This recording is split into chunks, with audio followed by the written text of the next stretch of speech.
that's at the top of his game going into no fight. So what you did is, and I respect it, you put a concerted effort into selling it.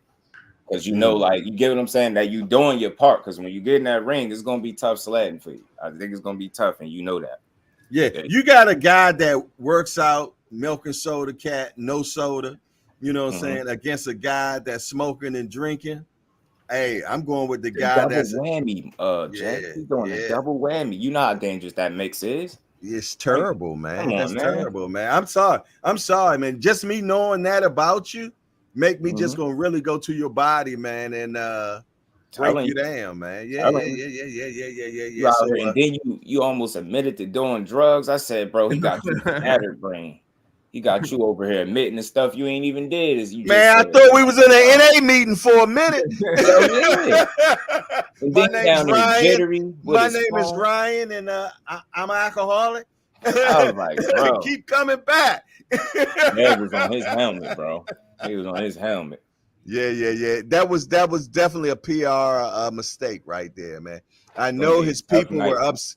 I know his people was upset that he said that, especially if you have a PR guy, because that was a PR nightmare, man. And they cut all the interviews. They cut all the interviews.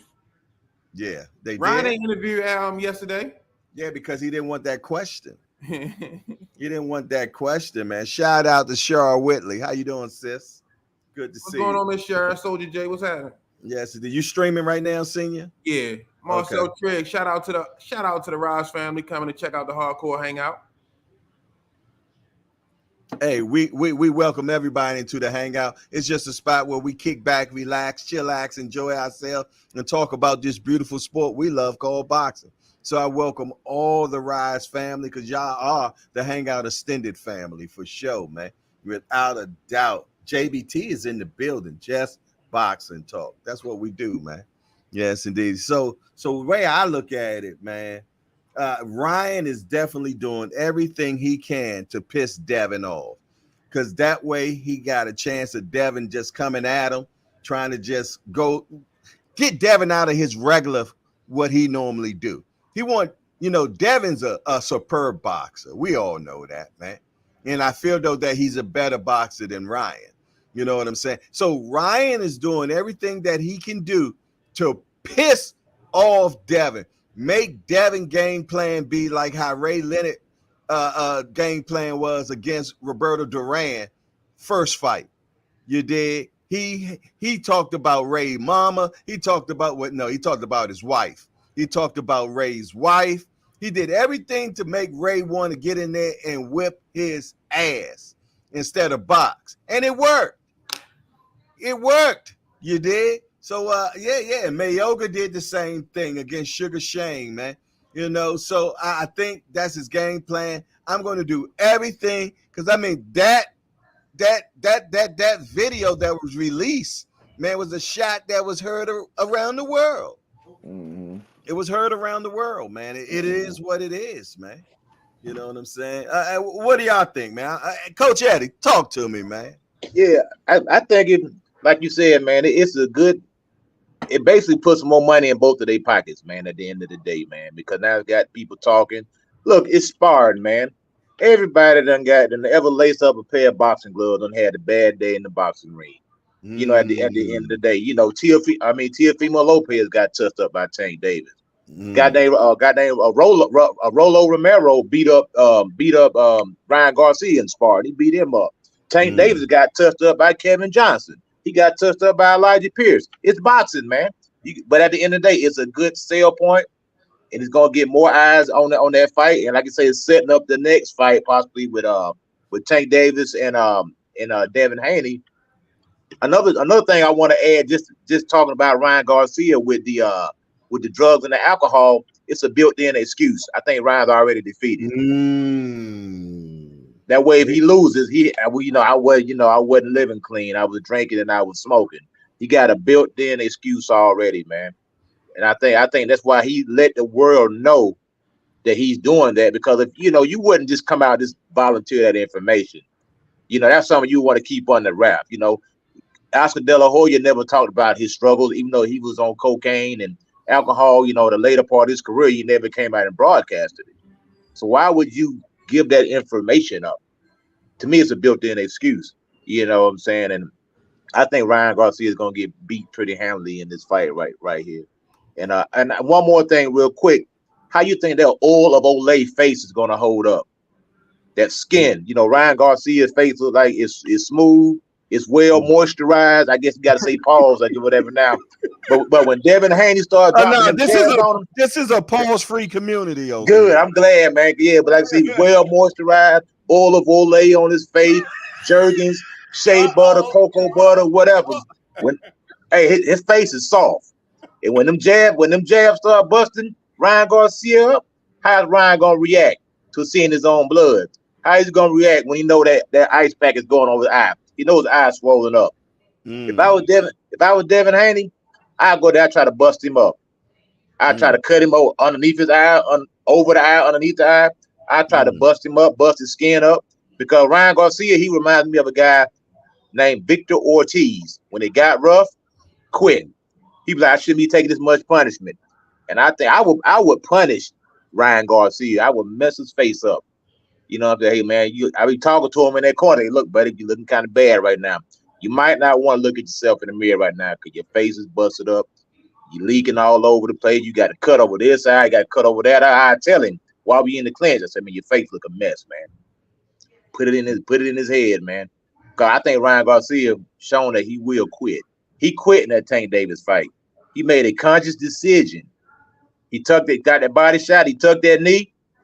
He said, do I want more? He said, no. Got up as soon as the 10 count hit, he popped up. So that quit is in him. It's in him. But can Devin Haney make him do it again? Coach Addy. Yes, sir. That wasn't a conscious decision. That was a business decision. Yeah, facts. Yep, facts. So let me ask y'all a question, man. You see, before the second press conference, Devin said that he wasn't coming to this one, man. What y'all think the mind frame was? It was two narratives running out there. One felt, though, that he was upstaged by Ryan in the first press conference. They were talking about how the chair, really made them feel a certain way. You know what I'm saying? Because he was like, yo, he's wasting our time, blase. The second is that making people think, oh, wow, I wonder, is he going to show up? And was it just a great business move of just making people want to show up to see if he shows up? What do y'all think, man? It's a smart move. Devin was going to be there regardless. It's called contractual obligations. And I think what made him frustrated while he went on that, like, I ain't coming, he wasting our time. I think because of the picture surfacing of him smoking. And he like, oh, this dude, he effing off in training camp. He ain't taking it serious. He like, yo, he wasting our time. This dude ain't trying to fight. So I think that was like a reaction to seeing that. Great point. I mean, and then you pair that with the fact that he said in the first one, you smelled like beer. So from beer to smoking. And then one of the first things you said after inviting the Holy Spirit into the room is, yeah, I drank, I smoked. It's just like most of you guys in here. I was like, dude, what? Oh, man, you ain't going to make it to the fight like this, bro. Wow. That's heavy. As I said last night, man, I just felt, though, that the whole press conference yesterday was an embarrassment. And that's just my opinion on how I felt about it, man. I just felt, though, they went too far. They went too far for me, man. You know what I'm saying? The nappy head stuff. It was like a lot of like awkward little moments in there. And salute to my bro, Mo City. He was saying that he said, man, if you really pay attention, which I was, Derrick James was putting out fires left and right, as he said. And I'm like, just look, from Ryan, he was trying to save Ryan from himself. Then he leaning over to Henry Garcia after the comments he made. He trying to tell him to chill. If you really peep, I think it was Bernard that had his hand over his mouth, but you could kind of tell that he probably was telling him something on the low. Like, it was a lot going on in it. Derrick James at one point, like bro mentioned, he just started like staring off into space, like, how the hell did I get here? It's like, yo, if the little bubbles could come above his head, reading his Derrick James was like, yo, how did I get here?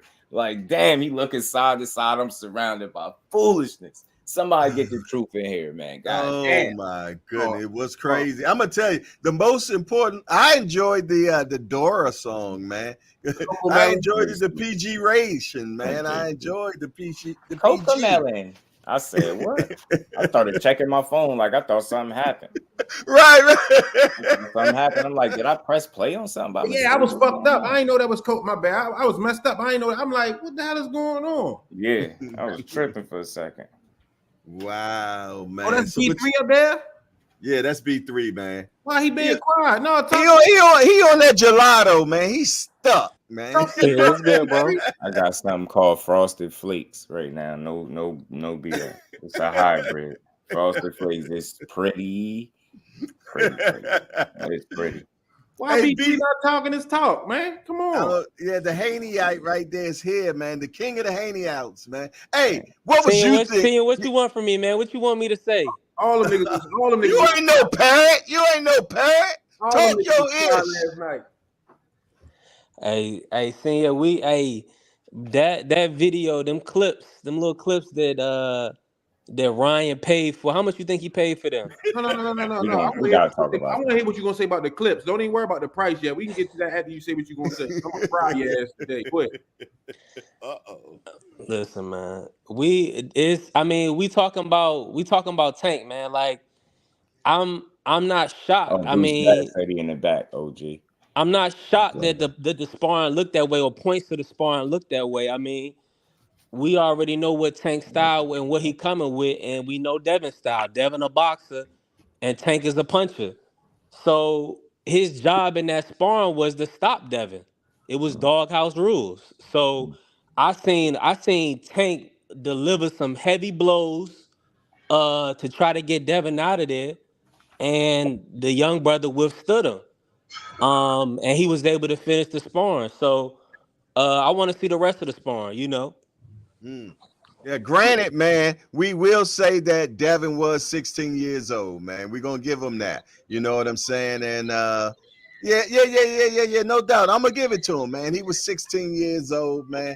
You know what I'm saying? He was going against a 20-year-old Tank. I gotta play devil's advocate, man. I have to remain unbiased up in here, man. I'm just saying, before the tape, oh, Devin did this, Devin did that. Bill walked away with the money. The tape get dropped. Oh, Devin was only 17 and all this. No, when was that before the tape was dropped? You know what I mean? Nah, we're not gonna get these ready-made Ryan Garcia built-in excuses, man. I heard he was 9. Now, senior. You know what I mean? I heard he was 9. Oh, we talking about it. They said it was 2 sessions. Now Bill Haney admitted that they got touched up on that first session. No, the first one was in Baltimore. The first one was in Baltimore. The second one was at the Mayweather gym. That's okay. That was the Mayweather gym that you seen. You know what I mean? Come on, man. All I'm saying is, if the video was edited, I seen shit happening in real life. You know what I mean? So them edited clips was good. Gosh almighty. Well, we will say that in that particular time, unanswered punches like that will be stopped. You know, they will stop the fight. In there. Jumping in there to save you. Yeah, you got to save him. Yeah, if it ain't, he said he was good. He ain't need AB. I was like, bro, what y'all unanswered punches stops a fight. Bro, he was welling on him. It was getting bad. His legs was locking, and I don't know if people really watched it. He was knocking him around. And that clip, I don't care edited or not, the shots that he was landing was big and heavy. They was hurting things. And the only thing, he in shape. That's why he was able to withstand them punches. I told you, he ain't chinny, but I know it was 16-ounce gloves or big gloves and headgear. But them shots was hurting, man. And AB ain't jumping there for his health. Hey, but shout out to Devin. He didn't go down. He didn't. Salute to him. And he went on to get better. You know what I mean? Like that work probably sharpened him up. You get what I'm saying? That's what you do it for. That's what Mayweather did to Canelo. Mm-hmm. I was there. Woo, that was beautiful. Bruce Gas, what's up, big homie? Good morning, my brothers. How is everybody? What's going on, Bruce Gas?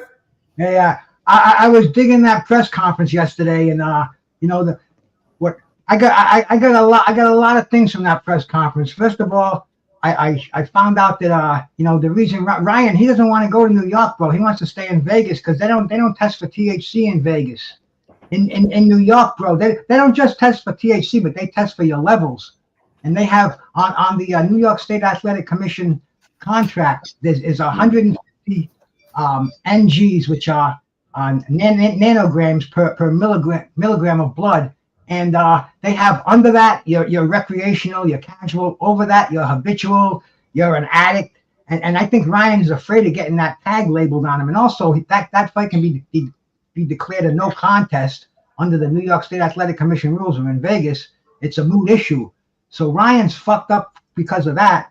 And plus, you can see the maturity that Devin Haney has gained since he's turned professional, where Ryan is just kind of retarded in his old ways. I mean, he's not ready for this big show. And he was there with Tank, yeah, but we saw how that worked out. And I think this is going to be even faster. I think Devin is just on a different level. The maturity, the ability, and Ryan could land that left hook at any time in the fight, but if it continues in this way, I don't think it's going to happen. And man, I'm not even sure Ryan's going to make it to the fight. They're propping Arnold Barboza out there, where like, hey man, if this kid doesn't show up, if he flakes out, we got a ranked opponent right here in the corner, right here in our camp. So don't worry about anything. Buy your tickets. But Ryan, bro, he's a head case, man. I can absolutely see that. It takes one to know one, and I'm one.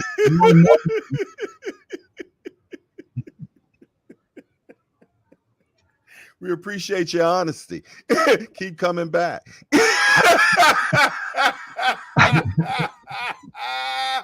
Aunt McQueen, what you got, man? I'm trying to figure out where y'all just left off. We talked about the press conference yesterday, man. What did you gather from it? When you left, what was on your mind? What did you think? What did you receive from it? Yeah, give me that. The press conference, I thought it was interesting. It was interesting. I was surprised to see what's his name talking that much, because he normally don't really say too much. Who was Ryan's father? Ryan's father. Okay. He usually don't talk that much. It was interesting hearing from him. I know there's a little bit of controversy about the whole nappy head thing, but well, you don't mess with a man's toupee, bro. I mean, anything that drug in the thing. Sensitive, right? Yo, but you don't you don't talk about a black person's hair either. That's true, bro. I mean, right, bro. But when you start slinging shit, you're gonna get shit slung back at you. Yeah. Agreed. Yeah. I can't spit in your face and then be upset when you slap me in mine. You know what I mean? So you don't want nobody to talk about your hair, then don't talk about theirs. But I thought it was interesting. Ryan came through with the horse and everything. This guy's pulling out all the stops. First, it was the big chair, the king chair in New York. I like that. I like that. Horseback. He's a showman. Ryan doing his job. He's selling it. Yeah, he is. Ryan, he's selling the sizzle and not the steak. That's the thing that Ryan's doing, bro. He's a showman. Yeah. It's prize fighting. We get the prize, man, and that's what it's all about. I definitely, I told you I didn't care too much for the press conference. I thought it was very distasteful, but it did what it's supposed to do: sell the fight. Because look, we're talking about it right now. It did exactly what it's supposed to do: get us talking, get us buzzing. And I think what really made the buzz really just go into boil was we finally got the infamous tape. We finally got it. Yeah, we know it was definitely edited for sure, and if there's another where there is more, you know what I'm saying? I don't know, will we be privy to it, but we got Bill Haney talking about, but I got the video of Mayweather getting beat up by Devin, which we don't care about that, to be truthfully honest, man. I could give a flying about that. You know what I mean? I want to see the whole tape of Tank and Dev, you know what I'm saying? I would love to see that. We boxing degenerates, man. So we'll watch two fleas fighting on a dog, man. So we definitely would love to get that without a doubt, man. Shout out to the chat, man. We got a lot of people up in the building, man. Salute to everybody that then came up in here. You dig? The Rize people. I don't know if Bruce Gas, have you brought your people in, Bruce? No, I haven't clicked on it yet, man. But Man, I got followers out there, bro. When they see Bruce Gas somewhere on the internet, man, they're gonna click in. So don't you worry, we're gonna get them views up over here, my brother. Oh, they up. Trust me, they up. We got the Rize in here, man. So they always bring a lot of people, man, for sure, without a doubt. Without a doubt. Yeah. Yes, indeed, even. But man, Hey, I'm it. Yeah. What you got, B3? Hey, I want to ask Senior something. Hey, Senior. Yes, sir. Hey, nah, I just want to know. And after you seen those clips, did you learn anything? Did you see anything, or like did them clips show you anything that you didn't know, or that you didn't already believe? No, I just confirmed. Just confirmed that Adrian Broner told no lies. Javonte Davis told no lies. And what I expected to happen, happened. I didn't learn anything. You know what I mean? Did you? Let me ask you. So, from my point of view, I didn't see. You know what I'm saying? I want the other camera angle from the cameraman from across, because I didn't see wobble. Did you see wobble? Before AB jumped in. I seen domination. I'm not even worrying about the wobble. I seen domination. Yeah, but I feel you. It's a highlight tape. It's a highlight tape. But I feel you. But so even in that highlight tape, that happened in the ring. Those punches was real. Facts. Yeah, I mean, can't argue with that. Yeah, it definitely happened. Yeah, so and in that tape, you could see that he was retreating. He had no answer for what was coming on his ass. Right. So even if that was just a highlight tape, you can show me the rest of the spawn. But what they said happened. All these years, now we see the tape. You know what I mean? And y'all, if you want to say it was highlighted, it was edited. No matter what you want, them punches still was coming at his ass, and he ain't had no answer. For him to be supposed to be this guy that y'all say he is, he had no answer for them. What'd you say, Ray B? 22 unanswered punches? Come on, man. Senior, he was 16. What the fuck that mean? He wasn't 16 before the tape dropped. Hey, he was 15. He was 15. To add some context to it. Come on, like we seen the tape. What I seen was a junior middleweight beating up on a lightweight. You gotta keep it a beam. Tank Davis was at least 150 pounds or better in that fight. In the sparring. Yeah, and Tank is a relentless puncher. He's strong, and he just steamrolled Devin Haney. He just steamrolled him and treated him like a little kid. And Coach Eddie, I got one question, Coach. Yep. One question, Coach Eddie. How many times did you break out the scale before they go in the sparring? You don't. You don't do that. Okay, but if the guy accepts to go, but if the guy accepts to get in there, what? Hey, it is what it is, especially at that high of a level. You know what I mean? You got two guys who operate on a high level, so you wouldn't put them in there if you didn't think it could happen. Or if you do have a guy that is levels above your guy, then you talk to the other coach. Hey, look, man, my guy just getting started out. Don't go in there and kill my man. But if you get out of line, check him, but just give him some work. I don't need my man getting knocked out. And you talk to the other fight. Hey, look, man, my man Green, bro. Take it easy on him. You know what I'm saying? Right. I don't really care about the age because Big Ray's son, Jay, Big Ray's son, fun. Yeah. A grown man coming here talk about he was a professional fighter. He had X amount of fights. See how fast Fun sent his ass out that goddamn ring, and Fun only 15. You know what I mean? That age shit don't matter. You know what I mean? If you got it don't. I'm just trolling. I'm trolling at this point. I know. I'm just saying, I want to bring it up. Like Fun. I watch Fun beat a grown man out the ring. You see what I'm saying? Every fighter, every trainer in the gym had their eyes on that sparring session too, bro. Nobody was paying attention to anything else. So that tells you a little bit of the importance of it. And another thing is that, man, sometimes in sparring, one person might be working on defense, the other person might be working on offense, and that's why he's not throwing punches. He's working on avoiding punches, not getting hit. You know what I mean? If he was working on something, it was the art of getting hit. Hey, but you got to remember, though, Tank is arguably the best fighter one of the best fighters in the world, pound for pound. I mean, so you're not gonna boxing. Devin the face of boxing. Nah, we know that's a lie, man. We know Devin not the face of boxing, man. You know what I'm saying? We know that's a lie, man. I mean, I gotta keep it a buck. The money.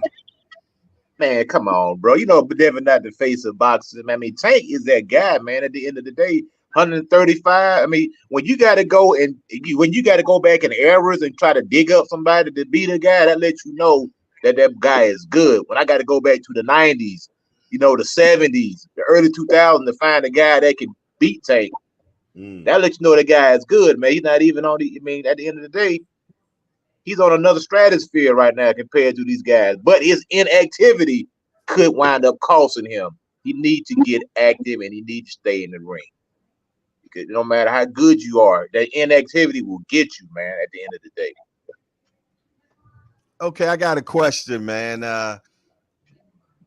April the 21st, the Crow Show. What do we see? You gotta see who's in the ring on April 20th, first of all. April 21st is what the Crow Show. We talk about who just won the fight. And okay. We should talk about Arnold Barboza on that day. Hey Jay. Go ahead, senior. Let it loose. Hey Jay, I'm gonna tell you this. For the sake of YouTube. Okay. I hope they not talking about how Ryan had his hand raised. For the sake of YouTube. Why? If Ryan beat Devin, okay. If Ryan beat Devin, okay. Jesus Lord. B3, I'm gonna do his eulogy. All right, we got a super chat. King Raj G sent us a 5-piece. We appreciate it. He said, "Let's keep it a bean." Is right. Shout out to AB. But if he didn't interfere, Devin would have been slept, and that's the facts. April the 21st, y'all, man. Do we see Devin hand raised or do we see Ryan hand raised? I just want to see, is there anybody in here that thinks Ryan wins this fight? I'm shooting for Ryan, man. We got the tape because of Ryan. I'm rooting for Ryan. You shooting for Ryan or you picking Ryan? Yeah, there's a difference. Ryan. You're rooting for Ryan. You heard what I said. I'm rooting for Ryan. I know it's a difference, B3. You putting any money behind him? I said I'm rooting for Ryan. I did not say I'm picking Ryan. I said I'm rooting for Ryan. So, do we have anybody that think Ryan wins this fight on April the 20th? There go those crickets again, man. I gotta talk to my Wi-Fi provider, man, because I keep getting crickets up in here, man. Sometimes that's the best answer to a stupid question. I don't. I'm about to put you in a headlock over there, Jack. hey, Jay, hardcore. Yes, sir. But to me, it seemed like Ryan has already lost the fight, man, because he already got the built-in excuse to drug and alcohol. And then he said, when I lose to you, I'm going to get my big brother Tank to come over and beat you up. Why would you pull Tank into it? Basically, he's saying, I want you to he want Devin to lose. He don't care if he beat him or he don't care if Tank beat him. He didn't want him to take a L. And to me, I think Ryan's already lost his fight, man. Ryan's winning in the bank. He's winning in the bank, yeah. Oh. Yeah, Ryan's winning in the bank. And I think that's all he cares about. Because if he cared about more than that, he wouldn't conduct himself the way he does with his career. So he's already showing that, I'm just here for the money. But that was a great move, because now if Devin is able to beat Ryan, this is going to put the onus on Tank Davis to make that fight with Devin Haney. Okay, look, you beat me up in sparring, now do it for real. Let's get busy, let's get active. So it's going to be interesting on the 21st. I got a question, and it's not a stupid question, Bruce Gas, Boxing, Jazz, and more. We seen Devin against Rize, man. And after the fight, we all said the same thing. okay, yeah, it was a statement fight, but what really would have made it a great fight if you stopped Regis. That would have been a great fight. That's a statement. We would have had way more conversation. Can Devin stop Ryan in this fight? Damn crickets again. Late, possibly TKO accumulation late. Just Do says he says late. Possibly, it's possible late. If a stoppage is gonna happen in the favor of Devin, I see it being late and from accumulation or something like that. Is Devin gonna go in for the knockout? Yeah, would he take the risk? Because he said the last time that he felt that he could have stopped Regis, but he didn't want to take the risk. That was out of his words. I might be paraphrasing a little bit, but that's what he said. Does he take the chance this time? Right. Bruce Gas, Broxson, Jazz, and more. When you're being showcased, we want to see something besides your boxing ability. We want to see your power to hurt a man, to take a man out. I mean, this is why we worship Tank Davis, because he knocks everybody out. He doesn't leave any questions in that ring. We know how great he is. We want to see Devin. See, to become a complete boxer, you have to have all of the tools, and one of those tools is the ability to put an opponent away. Like my man Marvin Hagler said, man, these are going to be my judges from now on after the Vito Antuofermo fight, and that's something you have to take into account, man, because all the judges aren't going to like his style. They're not going to like it. They may not just not like him. So I mean, the quickest way to showcase yourself is with a knockout. And yeah, man, to stop Ryan Garcia. That would put Devin Haney on a whole different plateau. Coach Addy. Yes, sir. What do you think? I believe Devin can stop him, but I'm gonna say if I were them, I would concentrate on stopping it on cuts. I work on getting that help. A stoppage is a stoppage. A stoppage is a stoppage. Keep a nice jab on him. Keep popping right on that eye socket, right on the eyebrow, right underneath it. I try to cut him. Just like Ali was good at cutting you. He knew it. See, some guys know how to cut a man, and that's a lost art in boxing. You can cut him. I cut him. That's what I would do. I would make the corner stop. Hey, look, man, you got two bad cuts over your eyebrow and up underneath your eye, blood running into your eyes. I would say a corner stoppage, or maybe possibly a referee stoppage or a doctor stoppage. I would definitely try to cut him up. Try to bust that Ola Olay face up. Bust him up and make it remember me. When you look back 40, 50 years old, Devin Haney gave me that scar right up under my eyebrow, right underneath my eye socket. Cuts. I think he can stop him by cuts. Not by knockout, but by cuts. Okay. Ant McQueen. Can Devin stop him? I'm right there with Just Do, man. Accumulation. If there's a moment in the fight where he happens to buzz him or he rattles him, you got to just let them hands go. But then again, it's like, it comes down to temperament and whether or not he's going to go for it. Or is he going to, let him off the hook? Facts. B3. Yeah, Gelato King, where you at? Yeah, I definitely I could see like I said, accumulation possible late stoppage, but truth be told, the more I'm thinking about this, man, Ryan, as long as Ryan is in tip top shape, Ryan has showed to be durable. And even if he gets caught with a hard shot, he can get up. And that really just showed that it's gonna be hard to stop him. So, like you said, accumulation of punches, everybody right, corner stoppage, ref stoppage, but Devin don't have to snap on his punches for me to see it, in a sense of maybe him clipping them early. So it'll have to be late. But yeah, he could possibly get him late.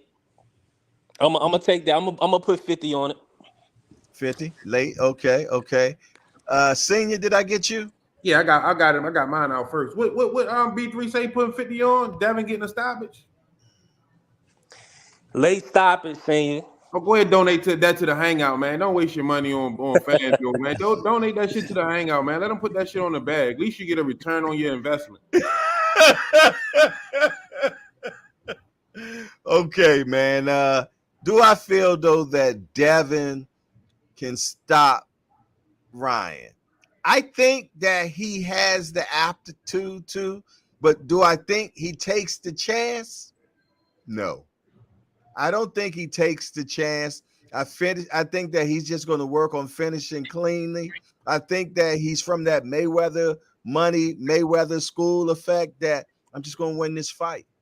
And I don't care if y'all happy about the way I did it or not. I'm just on to the next one. You know what I'm saying? So no, I don't think he takes the risk. You know what I'm saying? So I think we get a unanimous decision by Devin Haney personally. I don't think we get a stoppage.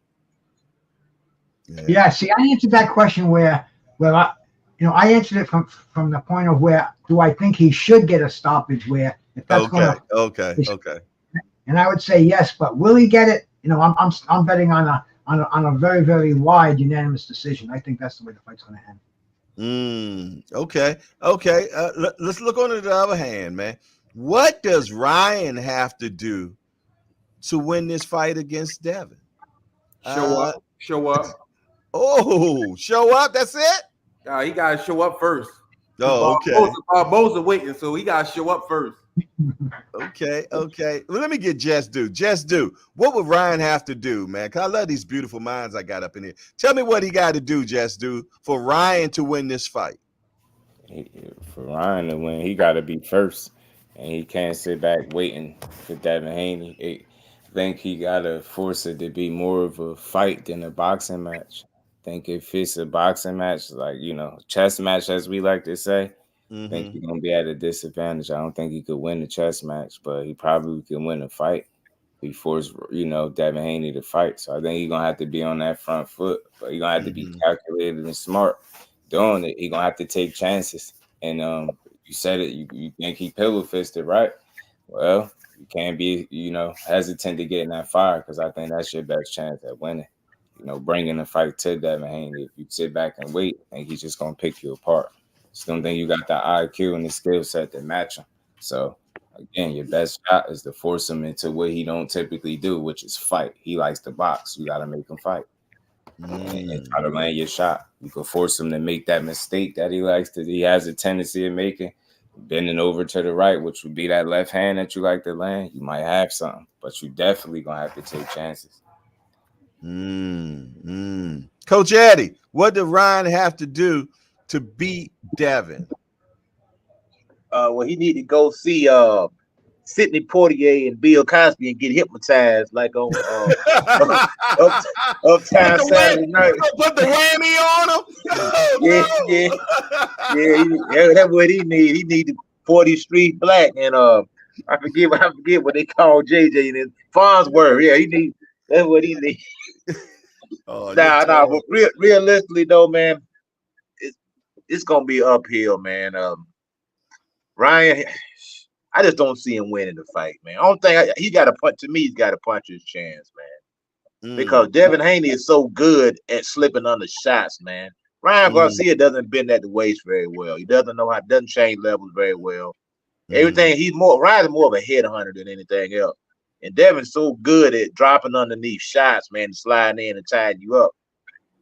So, like I said, he's gonna have to box aggressively, let his hands go, try to make it a rough fight, but he's gonna have to basically try to outwork Devin. That's how I see it, and hope that he can land his money shot, which is he does have a good fast left hook. But to me, he got to punch his chance, in my opinion. Okay, Bruce. What does Ryan have to do? If you were Ryan's coach, what would be the game plan? I would say once again, like some of my brothers said, catch him early, a left hook. I mean, Devin is looking for the left hook, and you're gonna have to feed it to him. You're gonna have to show him that it's a little more than the story, and that's what I think Ryan has to be aggressive from the start. He's a young guy. He should be in great shape if he's laying off the enjoyables. And like Senior said, bro, he's got to get to that ring, man. I think there's a lot of time between now and the 20th of April. And Ryan's a crazy young man with a lot of fucking money, bro.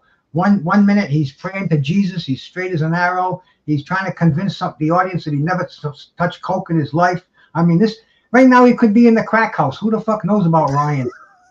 You know, so I think, and plus when he's in the ring, man, I've seen fighters have breakdowns in the ring before. I don't know if you cats remember Oliver McCall. Oliver McCall, yeah. We could see something like that, man. I mean, it's if I turn my brain on, I can think back. It's probably happened a half dozen times in my memory. But you have to be 100% mentally sharp. Boxing is 80-20 mental to physical, bro. And Ryan, I don't think Ryan is there mentally. I think he's going to get washed in the ring. But if he does have a chance, I think it has to be early and it has to be land that left hook and follow up on it. Devin has been hurt, but nobody's been able to follow up on him. That's what Ryan has to do. He has to stay in his face and just keep blasting him, get him out of his game plan. I don't think it's going to happen, but it's the only chance he has, in my opinion. B3, did I get you? No chance. Got himself right now, man. He don't know what to do. Yeah, I ain't never seen him so slow and man, lead the gelato. Hey, It ain't the gelato, it's the tape. Man, it's listen, a mixture of both. Man, He on that Ryan Garcia, ain't Tank, man. I know what Tank is. He on that Ryan pack? Yeah, that Ryan pack got him stuck. I'm on the double vapes over here, my brothers. Double vapes. Oh Lord. Double vapes, man. You too filthy. You got it. Hey, B3, we'll come back to you. Me personally, man, I think the best chance Ryan got to do is doing what he's doing right now. I think he needs to continue on with the psychological warfare. I think he needs to really get Devin pissed off, man. And I think he's been doing a hellacious job so far. Started out with the chair. The chair was already planted before the Haneys even got in the building, man. When I first got in the building and I seen that chair, I said it to Blue Blood. I said, yo, that's going to be a problem right there. And it was a problem when they seen it. They were not happy about it. You know what I mean? So that was the first punch thrown. You know what I'm saying? And I felt though that he was the he was the better of the first press conference, you know. And then this the second press conference, Lord have mercy, definitely a crap show. It was a crap show to me. But I think he really needs to really keep on doing these type of things, man. Find out what tugs on Devin's strings and pull him.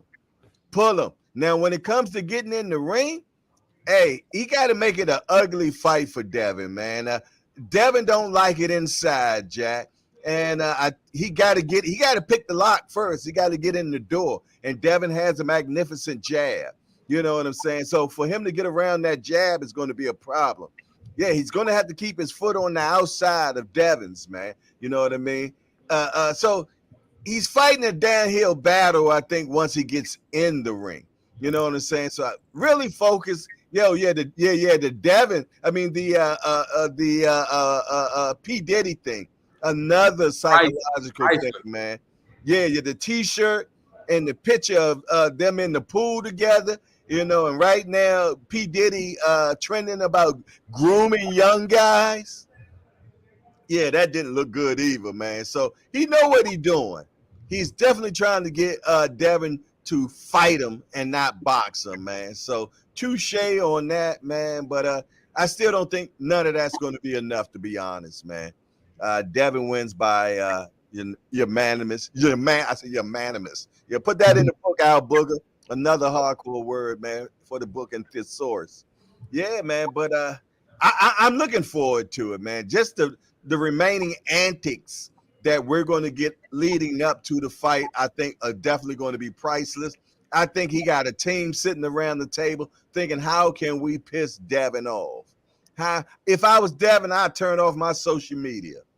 And I tell everybody around me, I don't want to hear nothing else about Ryan Garcia, and I'm just in the gym. That's it. I'm turning my social media off. I don't want to hear. I want to have professional blinders, man. I don't want to see anything. Like my man Schultz, I see nothing. I know one of y'all old folks know what I'm talking about on that one, right? That's Hogan's Heroes, man. I see nothing. Yeah, I think Devin need to put those, because I really think that it's bothering him. I really think psychologically all this stuff is bothering Devin, man. That could be just my opinion, and I hope I'm wrong. You hear that, Bill Haney? I know y'all watching. But yeah, man, it's definitely got us all talking, man. It's enjoyable. I can't wait. I hope we don't get Barbosas. I do want to see Devin and Ryan, but I want to see what's after that, man. Because either one of them wins, Tank should be right there next. Tank should be right there next. That person should be calling Tank out at the end of the fight. It is what it is, man. You dig? And if it's Devin, hey, the tapes have been put out now. Show us different. If it's Ryan, you've been knocked out. You said it was your rib problems. Okay, the ribs okay now? All right, then.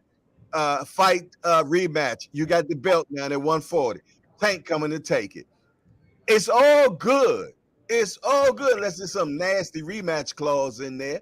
You know what I'm saying? But other than that, I don't think I want to see that fight twice. I don't. And I don't think nobody else in the room either. Nobody want to see it twice. Nah, man. Jay Mauricio called for a trilogy. Man. He want to make money off of that WBC belt 3 times.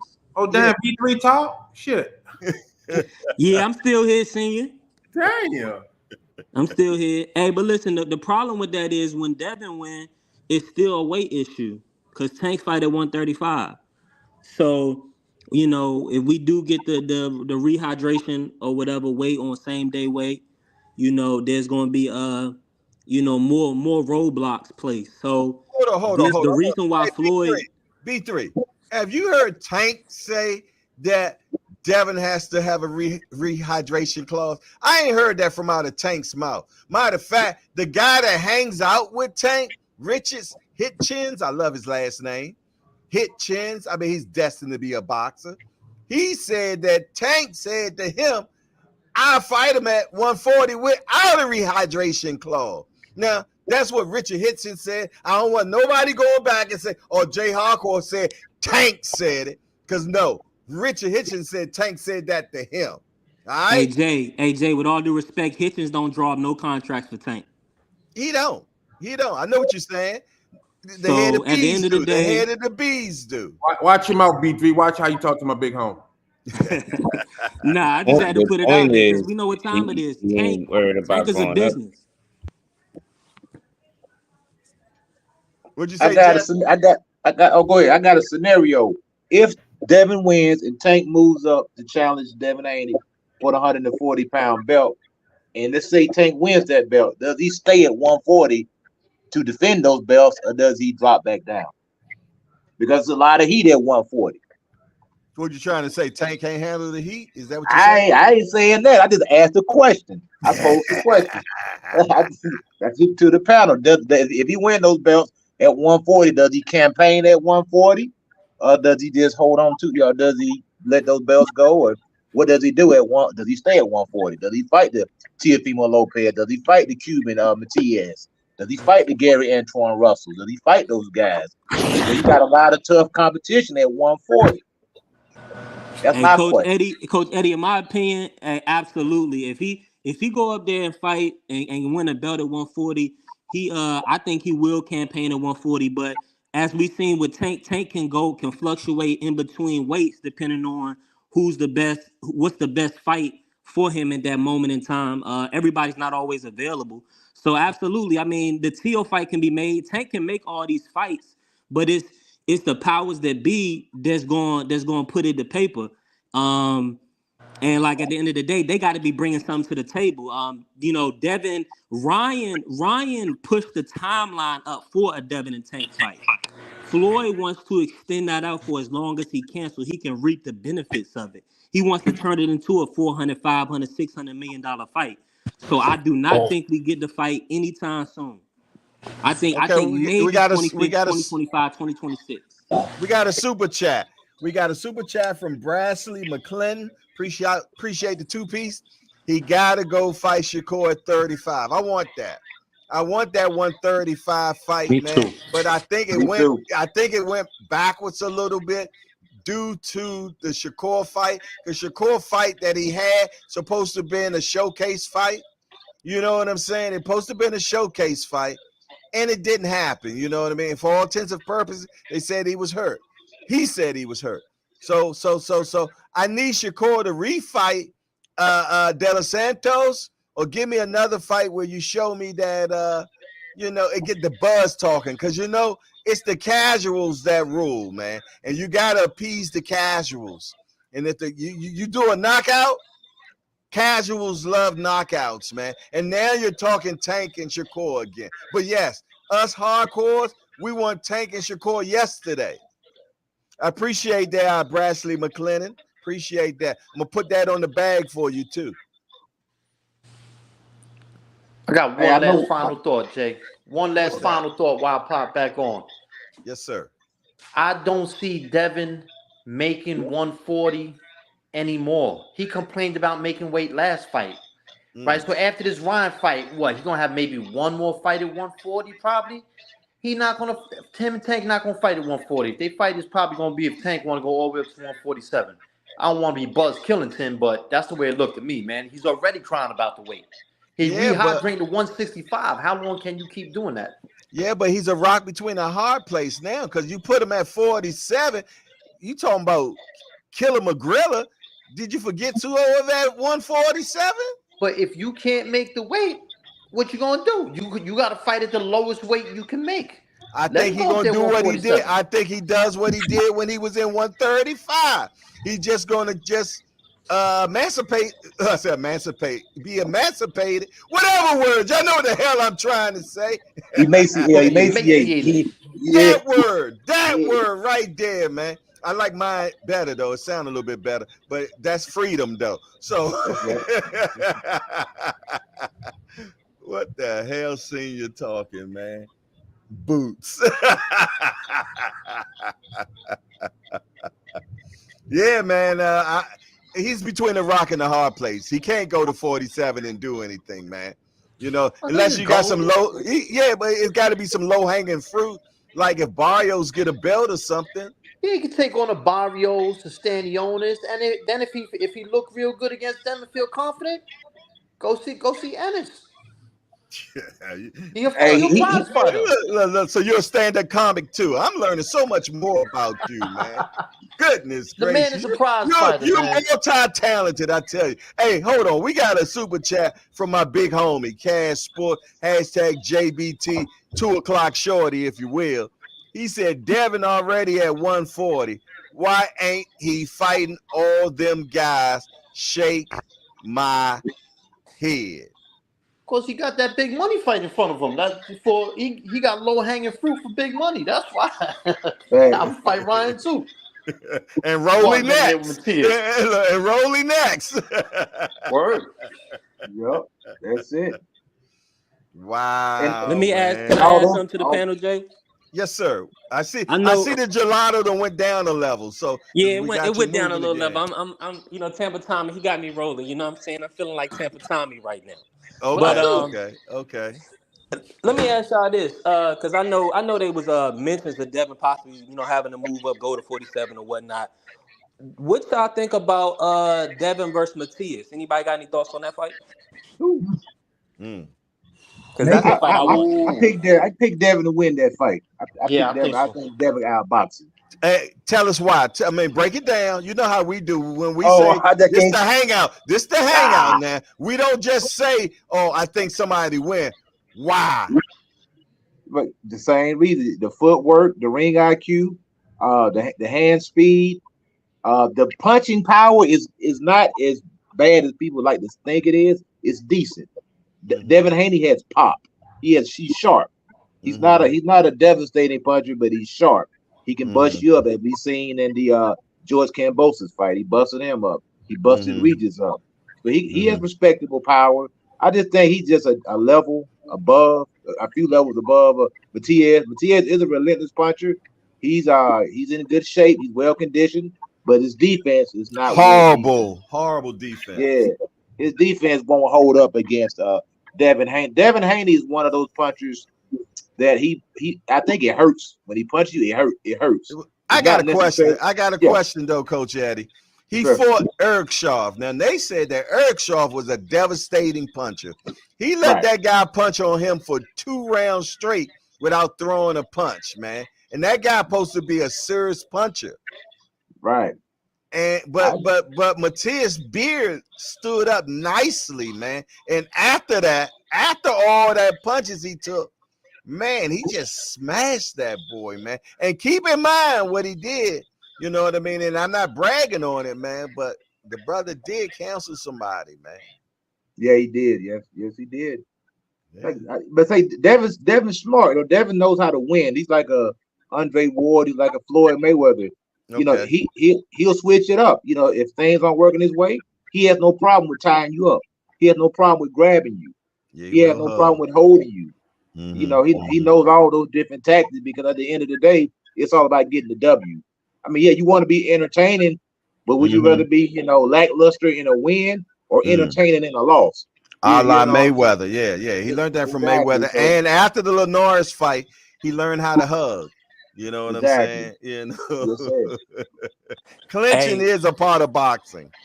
Hey, Coach Eddie, you might make Senior. He might have to stop simulcasting on the Rise. You just put Devin in the same lane with Andre Ward. That's a Hall of Famer, a gold medalist.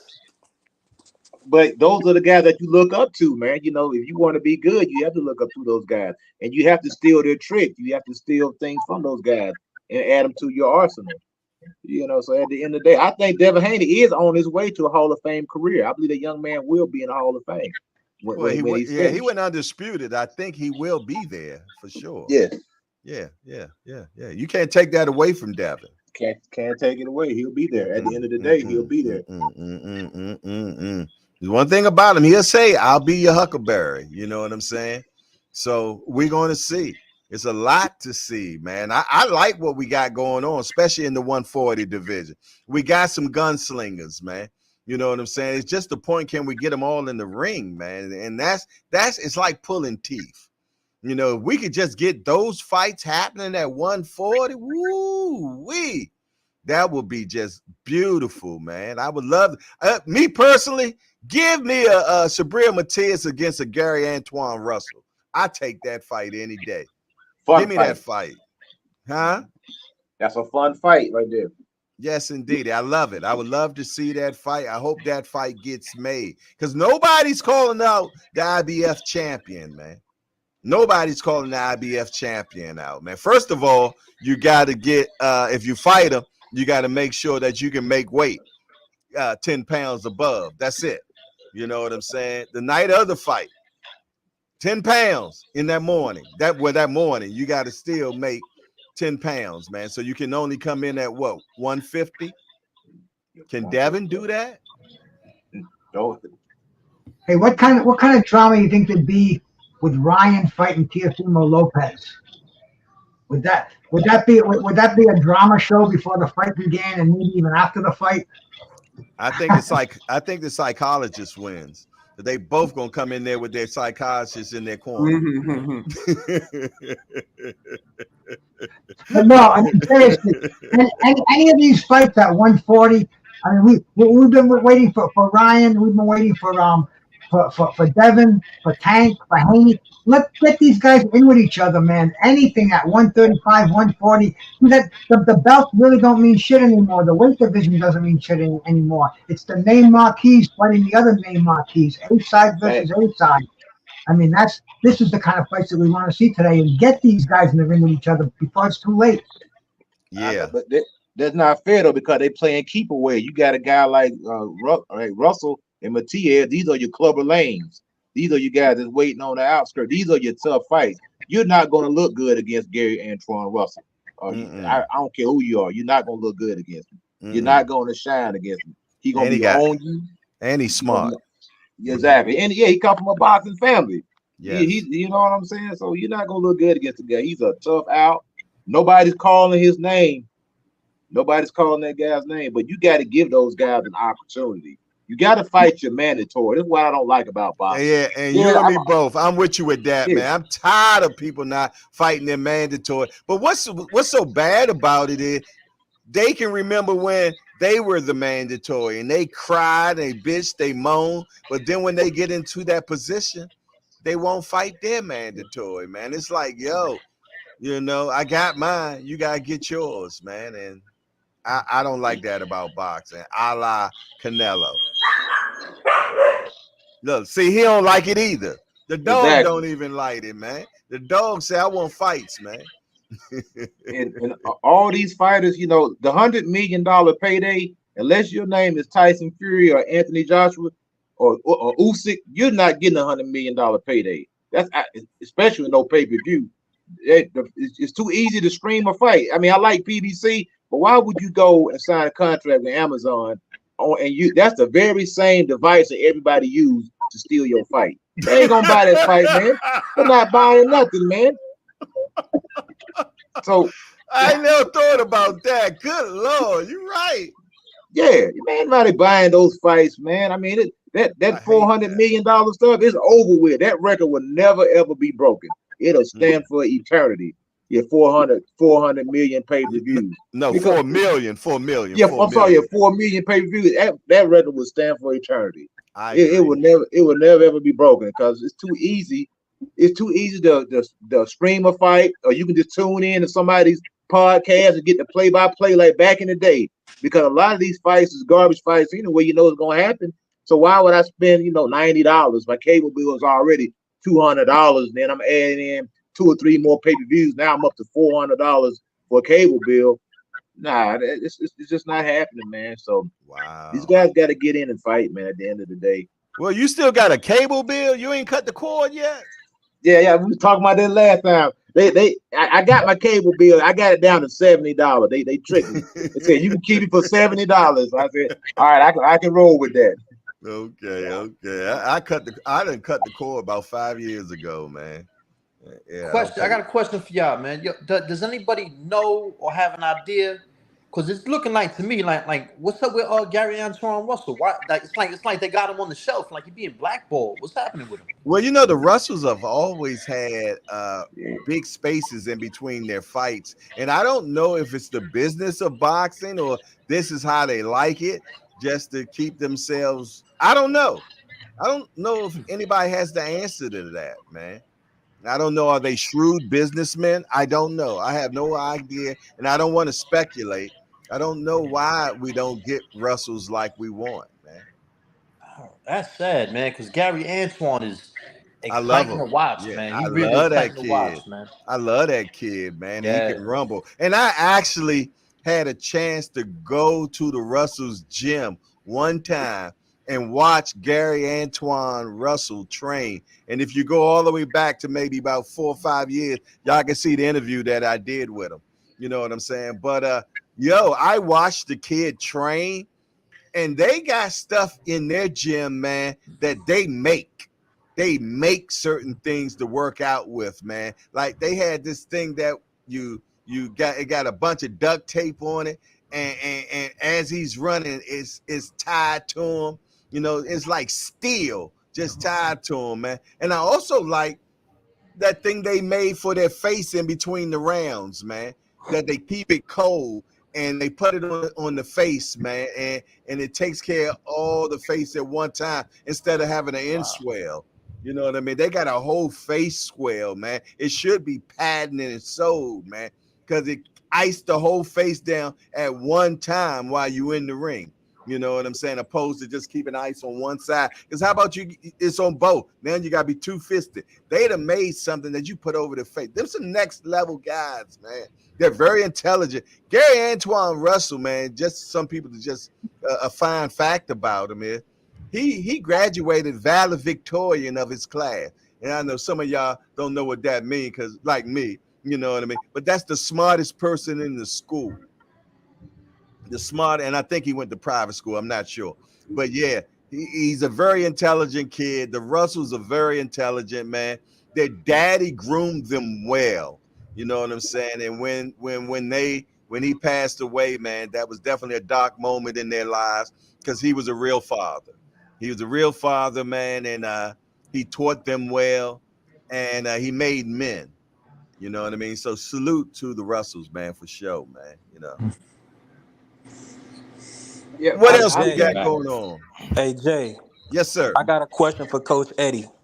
Mm-hmm. Hey Coach Eddie, in your opinion, um, who do you think would be a tougher fight for Haney? Matias or Hitchens? Dang, man, that's a good question, man. I'm almost at a loss. I think Matias might be. Two different fighters. Mm. Yes, you got one guy who's relentless and Hitchinson. He's a good fighter, man, but I don't know if he has the experience or the pedigree to hang in there with a Devin Haney. But I think Devin and Richardson is more of a boxing match, and I Tactician. think two tacticians, more technical fight, and then the Matias fight that's more of a technician versus a boxer, puncher, relentless pressure type guy who's coming in to get you out of there, who's coming in to do work. So he could break him down. It could be an Ali Frazier type of fight, where you have that type of that boxer, that style matchup, that boxer versus the quintessential pressure fighter. And it could you never know once you got to get these guys in the ring, man. And that's the beauty of boxing. We can speculate all day long, but until these guys get in the ring, we just don't know, man. Facts, man. Appreciate you. The reason I asked because a lot of the hardcore family like Hitchens a lot. I like Hitchens a lot, and they believe that Hitchens can get over on Haney. So I think it's good matches. I was kind of thinking that 140 picture would Devin and Bill want to see Hitchens versus Matias before they jumped in with Matias? Or would they rather go? Would they, in their minds, would they prefer the Matias fight and then Hitchens probably, try to get the belt off of Tio or something like that? You know what I mean? Good point, man. Good point. I like Richardson Hitchens. I like that kid, man. What they call him, Africa. You dig? I like him. He's very technical. You know what I'm saying? I don't know nothing about his chin yet. Anybody know about his chin? Nada. I don't know anything about his chin. So That's how his defense is superb. Yeah, very good defense, definitely without a doubt. I can't no one argue touch with his that. chin.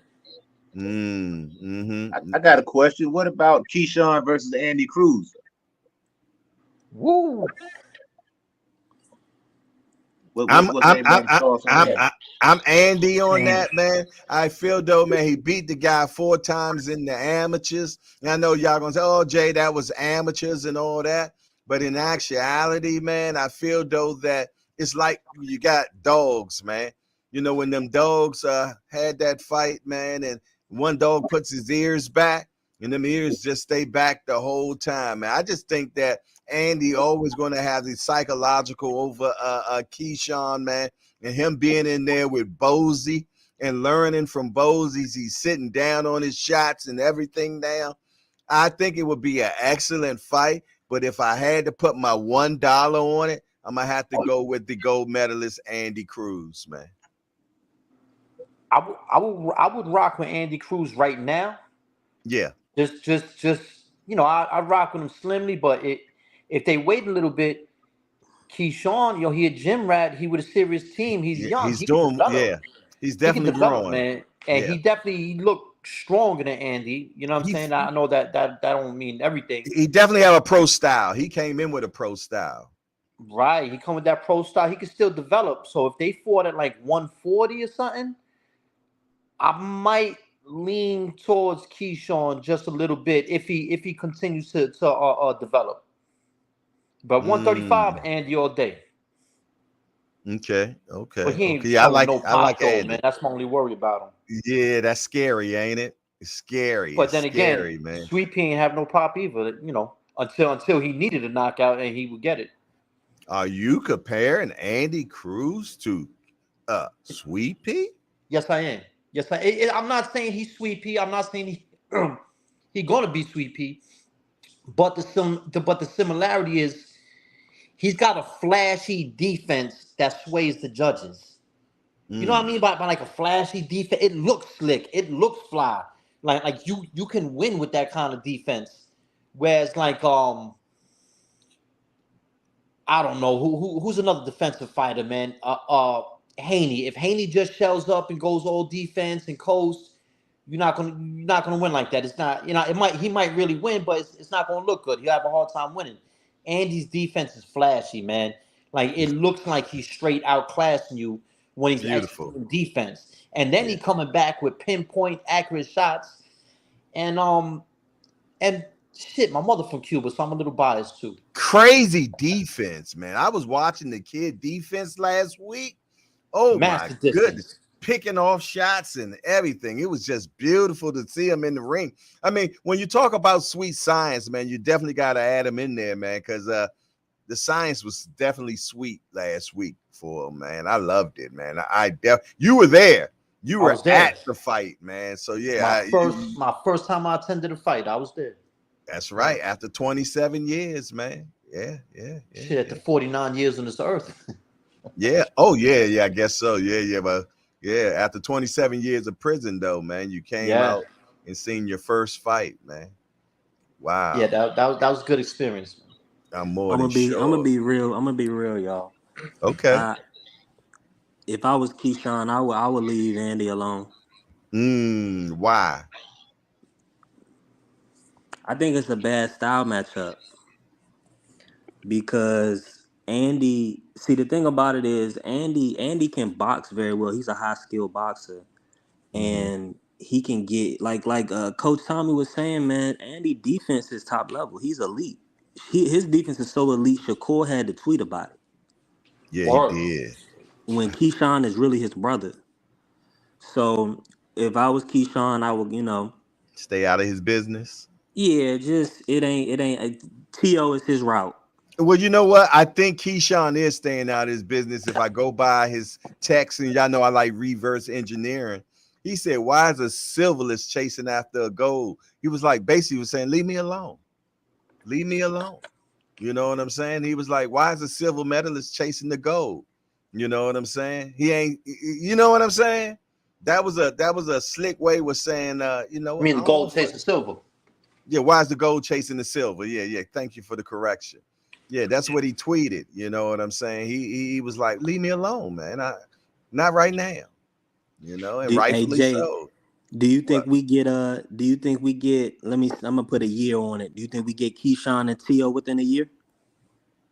Keyshawn and T.O. We should.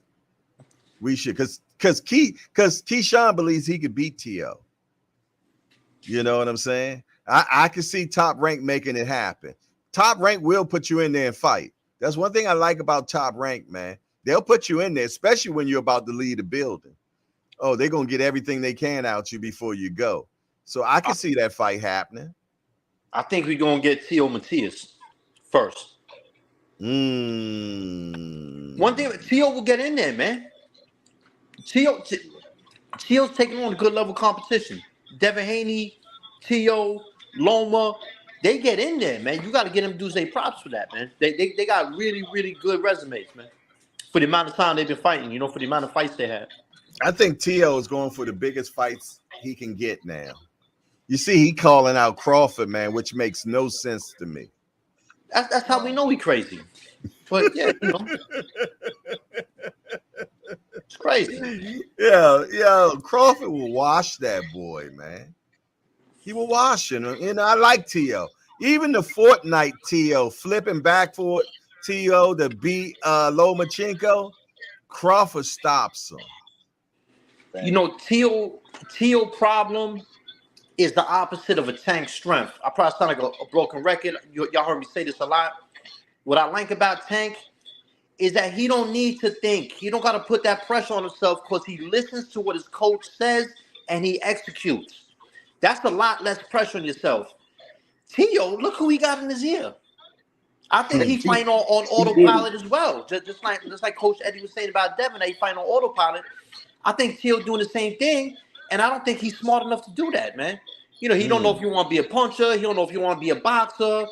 When he working behind that jab, it's a beautiful thing to see. When he starts just pot shotting 1 and 2 shots, it's like trying to rely on the straight athleticism. Man, he frustrates the shit out of me, man. It's such a waste of talent, man. Yeah, he seems like he abandoned things, man, when he can't understand the puzzle. You know what I'm saying? Yeah. He just abandons it, man. And and that's what good coaching helps. You know what I'm saying? And I feel though that you got these daddies that can take you but so far, man. But after a while, you need to get a world-class coach to take you to the promised land, man. And it is what it is, man. And you gotta feel, you gotta be smart enough to say, you know what? I done took my son as far as I can take him. Yeah. And now I must, for the betterment of my child, let me take him to somebody that can, finish the task, man. But it takes only a real dad that can do that, man, that's willing to say, you know what? I step back for my son. I step back. You know what I mean? But you ain't got that a lot, man. You got these cats, man, that just ride it till it's over with, till the wheels fall off, man. One of my trainers, he did that for me. He was training me. Then we started taking on a few new guys. He's like, listen, I'm gonna introduce you to Shaquem. He's a more advanced trainer. I'm gonna stick with the green dudes. He's gonna take you farther than I can take you. And he put me in his kit. That's why I don't know if you've seen it in the Apple chat. I sent a picture of the two bald head black dudes. That's them. That's both of them. Wow. Okay. Yeah, man. And that's so important, man. If you want the best for your child, man, step back sometimes and let somebody else help, or at least get a good, strong OG as your second coach, man. That's right there, man. Yeah. If you must be in the limelight, you know what I'm saying? It's like a good rapper gets a good ghostwriter, man. You know what I'm saying? Get a good ghostwriter in there, man. That's gonna help take your son to that next level, man. And just give him credit. And just to piggyback off of that, a lot of guys, they want to emulate what Floyd did, but you got to remember Floyd's dad and his uncle; those guys were world-class fighters, man. I mean, Floyd Senior he got shot in the leg, man, but he was in there with Ray Leonard. Floyd Senior was a good fight, man. Yes. He could box. Roger could box. Facts. So I remember Floyd just coming back to the corner. And the only thing Roger said, just keep doing what you're doing. You effing him up. You effing him up. Keep effing him up. That's all he had to say. He had to give him no breakdown. Hey, do this, step over, look for this. He just said, keep effing him up and keep boxing him. That's all he had to say. They call Roger the Mexicutioner. He was whipping some Mexican guys, man. Yep. And that's because the work has already been done in the gym. Well, all I got to do is come back to the corner. Hey, man, keep effing him up. Keep doing what you're doing. Floyd already knew what time. When he said that, he knew what it was. A lot of these guys is trying to train these guys in 1 minute. Like they trying to give them a whole training camp in 1 minute. Okay, you need to step over and then pivot and then do that. Man, look, fighter ain't gonna remember all that, man. You ain't got but really about 15 seconds or 20 seconds of give some good instructions. Other than that, you need to try to get the fighter, calm him down, try to get him refreshed. If he's busted up, clean him up a little bit, keep his nose from bleeding. Put some Vaseline on him. Then you got to send him back out and give him some instructions and go out there and execute. See, back when I was fighting, it was no coaching. When I fight an amateur, you couldn't coach from the corner. You had to shut your mouth. See, now they coach from the corner, so you had to figure it out while you was in the ring. So you only thing you could do what your coach told you to do. They say no coaching from the corner. No coaching from the corner. That's what they tell you. No coaching. Back in the 90s, with no coaching from the corner. Couldn't coach. What do you think of the training situation going on with Devin Haney and Ryan Garcia? Ryan's all over the place. He's got Derek James with him now, but I mean he's been bouncing around from trainer to trainer. And Devin Haney's got his dad, who, in my opinion, is not a world-class trainer. So what do you think of that situation, Coach? Just like Jay was saying, man, they need to find somebody to step aside, which they did. Get Derek James, to step in there. And I feel for Derek James because all his fighters are drunks and alcoholics, and I mean that brother having a hard time right now, man. He got arrow spin, drunk alcohol. Then he got this other guy, Ryan Garcia. He all over the place. Then you got Jamel Charlo, which got on the national stage and just embarrassed the man. Man, if I was Derek James, man, I would have did a Teddy Atlas on on Jamel Charles. Look, man, we ain't gonna fight, man. I'm gonna throw the towel in, bro. You embarrassing yourself, man. All this running around, ain't doing nothing. It was just embarrassing, man. But you got to have somebody. The difference with Floyd and Roger is that you had guys that been there, done that. They've been in the ring, you know. And I'm not saying you have to be a boxer because a lot of guys that box are terrible coaches, and then you have some guys that never box That's trying so to be true. pretty decent coaches. So Or you got to find that right fit. you got trainers that didn't do well as boxers, man. Right. But hell of a trainers. Facts. Look at Crawford's coach, man. He Facts. did, yeah. He didn't do well. But man, I think he's a phenomenal. I'm talking about Bomac. Bomac's a phenomenal trainer, man. You know, and he got good eyes, man. He got good eyes. He sees real good, man. You know what I'm saying? So, yeah, man. So you never know who's going to become. And Derek Drains wasn't no great fighter as well either, man. I mean, he had an okay record, man. You know what I'm saying? But I feel though he's an excellent trainer. I think he trains his fighters to fight like how he was fighting, though.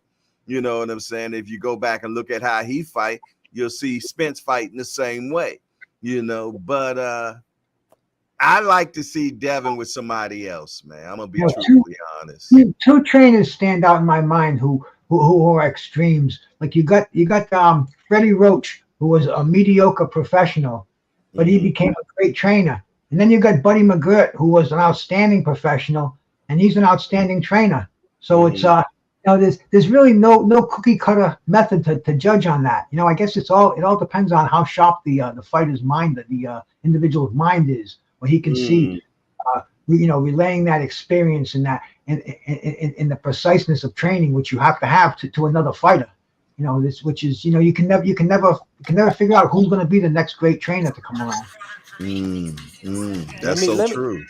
Jay, let me interject this real quick because I'm just coming from a fan's perspective, and from the looks of it, Bill Haney still being Devin's lead trainer in certain aspects. Of course, over the years, he's always bringing other guys to kind of, help mold and shape Devin.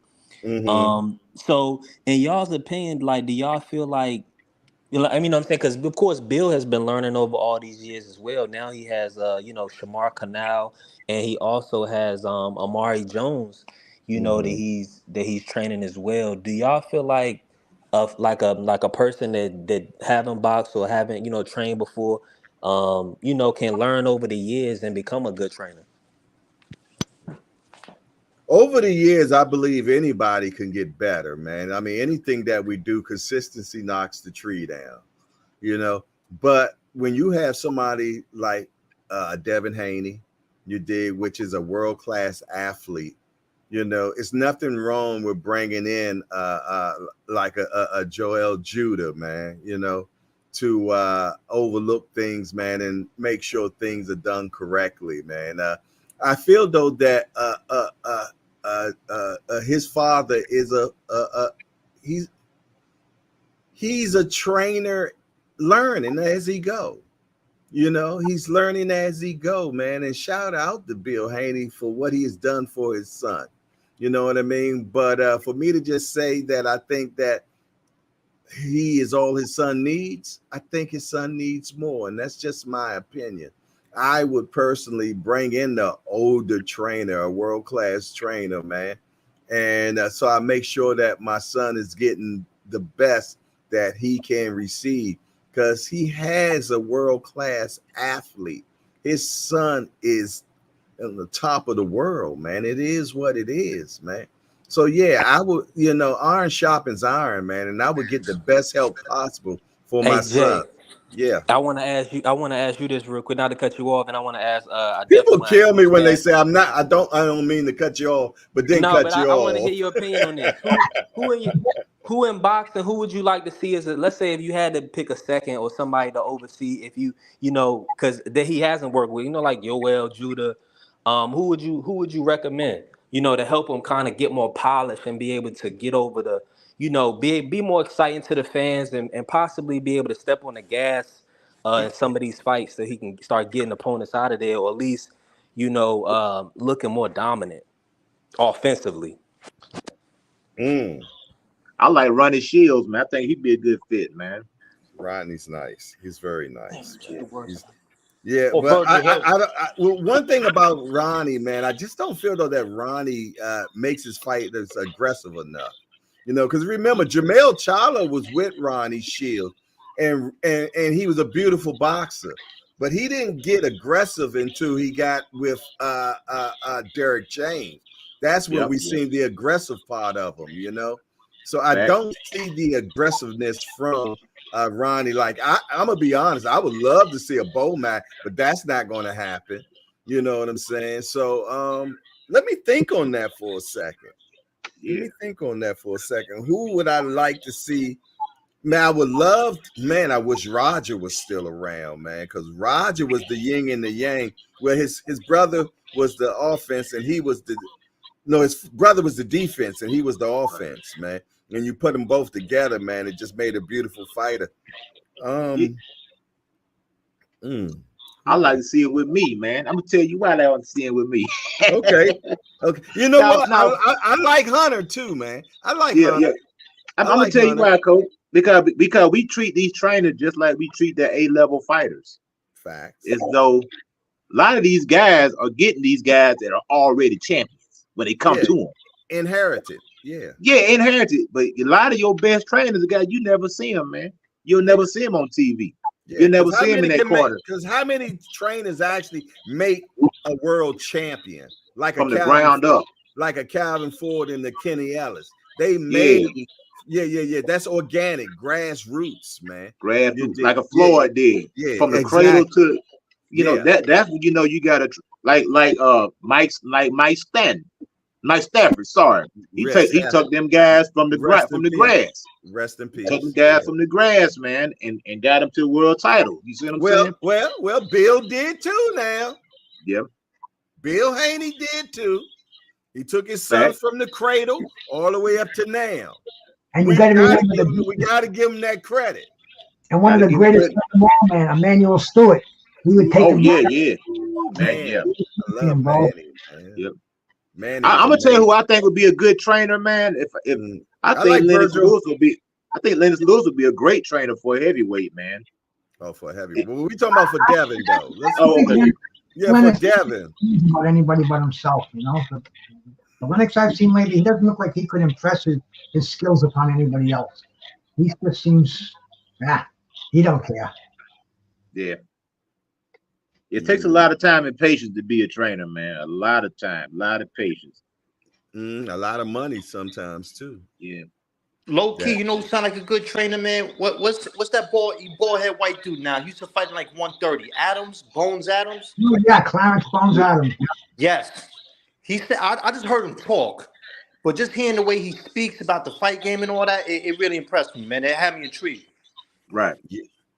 I like Andre Ward's coach, man. I like him.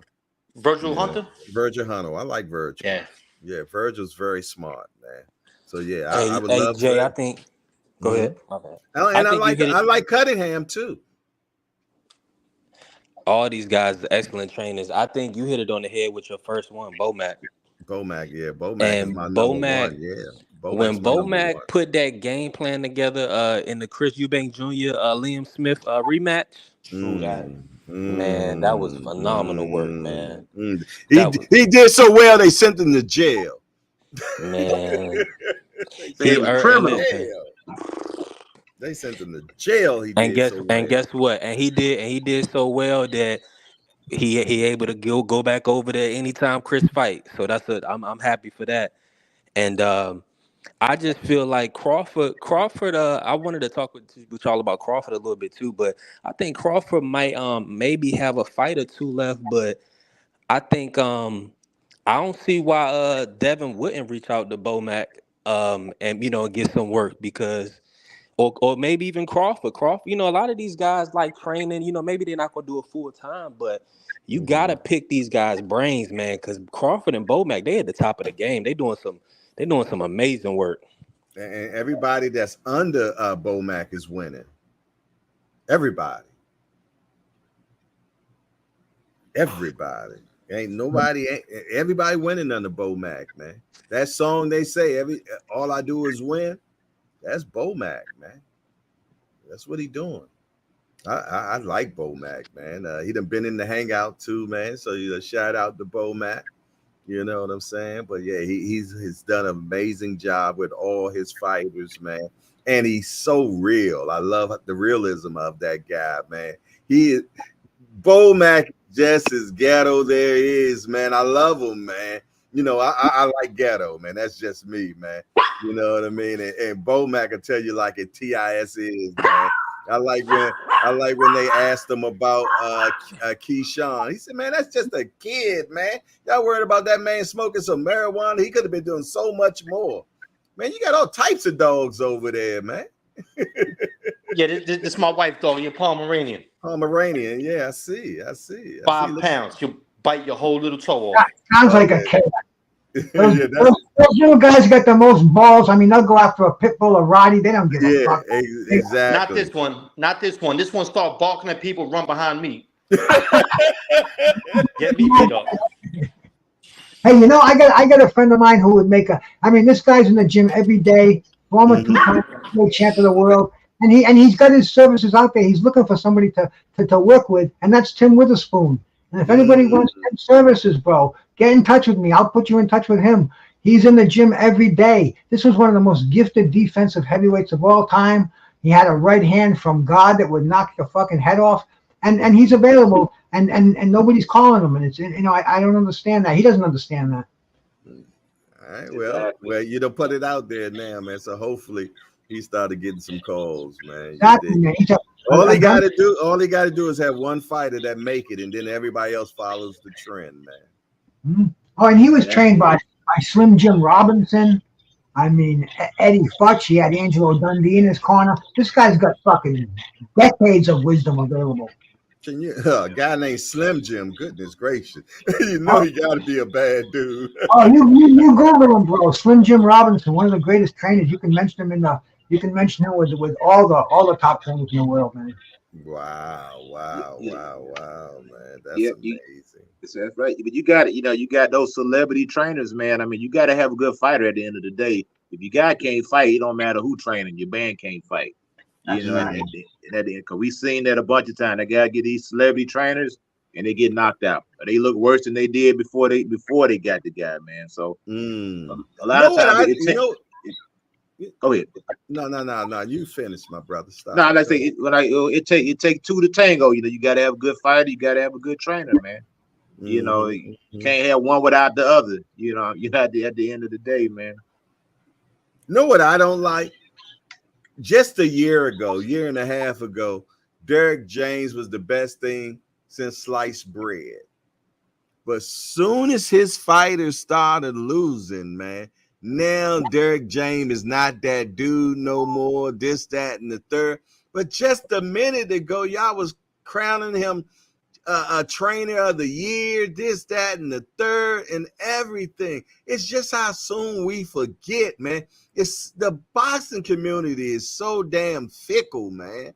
You dig? I mean, he's the same trainer he was last and 2 years ago. No different. His fighters just lost, man. You got one fighter that flipped a Ferrari in the air and got thrown out. You know what I'm saying? Then you got another guy, Jamel, that just, but he took him to being undisputed, man.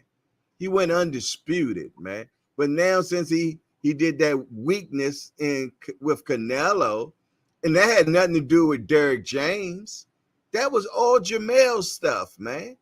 You dig? But he gets in, but at first everybody flocking to him.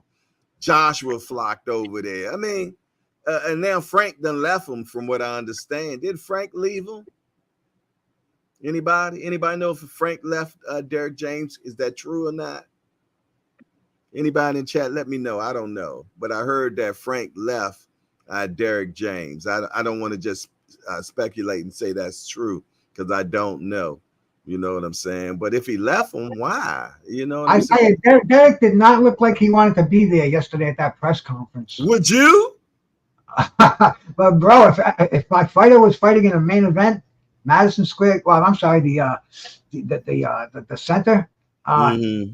you gotta be there. Isn't that what happened when Ryan lost the fight He with? was there, but he ain't had to like what was going on. I felt bad for them. I was cringing the whole time. I cringed the whole time, man. I thought it was horrible and very distasteful. It was very distasteful, man. And I just it promoted the fight because they say there's no such thing as bad publicity. You know what I'm saying? But is that what you want you to be known for? Can you show that video to your kids 20 years from now? Would you want to? Them the type of questions I ask, man. You know what I mean? It was just horrible. I couldn't show my kids that now. I don't want to. Well, that's the business obligations that he had to fulfill. You know, this is just the side of boxing that we talk about because we know a little bit about it. But I mean, years ago, this is just the way boxing goes. They didn't even have press conferences like that where they were in New York one day and in California the next day. This is all 20th century, 21st century boxing. Yeah, I used to love the tours they used to take. Mayweather give you a tour. They doing 3 or 4 places, man. You know what I'm saying? But they do it back to back, man, and that's all you get now. Well, at least they didn't even go back to back. They went Tuesday and then Thursday. You know, you normally get Tuesday and then Wednesday, you know. But that's PBC anyway. What we say? Aunt McQueen said he was the same trainer he was last year. Is there a possibility that can be part of what we're seeing now? Mother Nature has ruined my day. Okay, we're old school. But listen here, fellas. It is 1:31. We've been chopping it up since 8 o'clock. A little after that, I was late today, but I think I made up for my tardiness, if you will. And I really appreciate everybody that has shown up on the panel today because we done had a lot of panelists today, man. And I want to thank everybody that came on the panel. Coach Eddie, Bruce Gads Boxing Jazz, Tampa Tommy, Remo, B3, who else? BNN Boxing News was up in here. Cousin Pete was up in here. Just Do Boxing was in here. The Rize Podcast, Remo was in here, man. It was a lot of y'all, and I hope I didn't forget anybody. Matter of fact, somebody's in the background right there. Okay, there go Remo right there. Yeah, man. I really appreciate everybody. William Old School was on the panel, man. It was so many people that came up in here, and if I forgot your name, charge it to my mind and not my heart. I mean well. Put it in the chat if you were in here. But I want to get everybody's burning desires before you get on out of here. Let's start with Coach Eddie, man. What you got to say before you roll out, Coach? Are you there, Coach Eddie? Yeah, my bad. Oh, yeah. Okay. Yeah, just wanted to get I'm looking before you left. Okay, yeah. I'm looking forward to 2024. Hopefully we can get some of the fights that we all been clamoring for.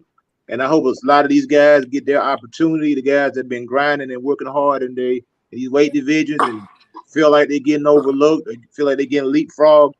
I hope that they get their opportunity also, man. And that's all we can hope for in boxing, man. The best fighting the best at the end of the day. Bet. B3. Yeah, I just want to say appreciate you for letting me on, Jay. I've been rocking with you. Shout out to everybody in the chat, man. Shout out to everybody on the panel. Shout out to my guy Senior, man. I know he likes sticking a thorn in my side on the Haney stuff, and I appreciate, and it's all love, and it's good banter, man. I just wanted to say, when I look at this from my perspective, when I started watching boxing, I seen Haney as the original Carmel in Floyd's gym. So, when D1, he has his perspective on Devin not being special, and some people don't think Devin's special or whatnot.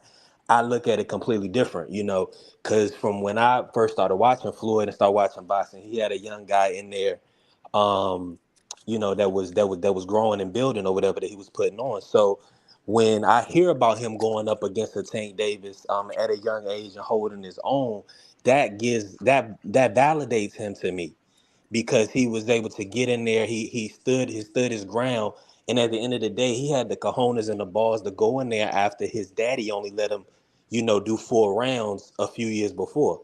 So I love boxing, man. I just love putting respect on these boxers, man, for the great work that they do, the great entertainment that they show us. And that's what I got for you, Jay, man. Appreciate you, fam. Appreciate you, man. I broke out the violin for a minute though, but I appreciate you. Remo, what you got for me? Yo, y'all got me through my day.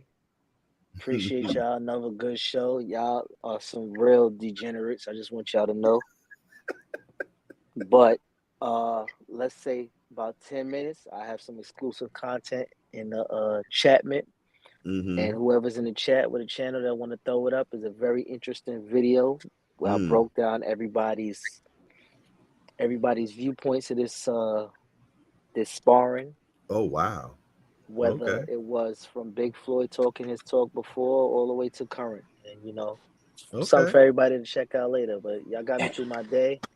Good takes on everybody, man. Y'all enjoy your day, man. Appreciate that.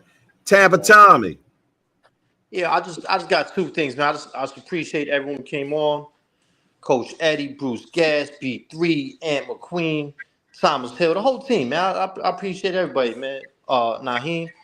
And I want to see all this Dev, Tank. Y'all can keep that, man. I want to see Tank and Shakur clean out 135 and face each other. I'm much more interested in that, and that's all I got. Appreciate that. I think we all want that. Bruce, Gas, Jazz, and more, the big homie of the group. What's up? Hey, man, I love to talk boxing. I can't do this anywhere else, man. I'm going to go for a walk right now with my dog, a couple of miles. I'll see people. Maybe I'll talk a little bit of casual boxing talk, but, bro, I can't get any hardcore boxing anywhere. I appreciate you having me up here, bro. I feel the spirit in here, man. I feel the love. And, man, you're getting me through. I got a great buzz on for the day. And everybody, look, I see you at the old timers chat on Sunday at 8:00. Absolutely. I look forward to that, my brother. And thank you much for having me on there. It was a pleasure having you. Everybody, man. For the love of boxing, man, please. I salute everyone. Salute. Also, Ant McQueen was in here, man. Breakdown Shorty. We appreciate him. He always breaking it down.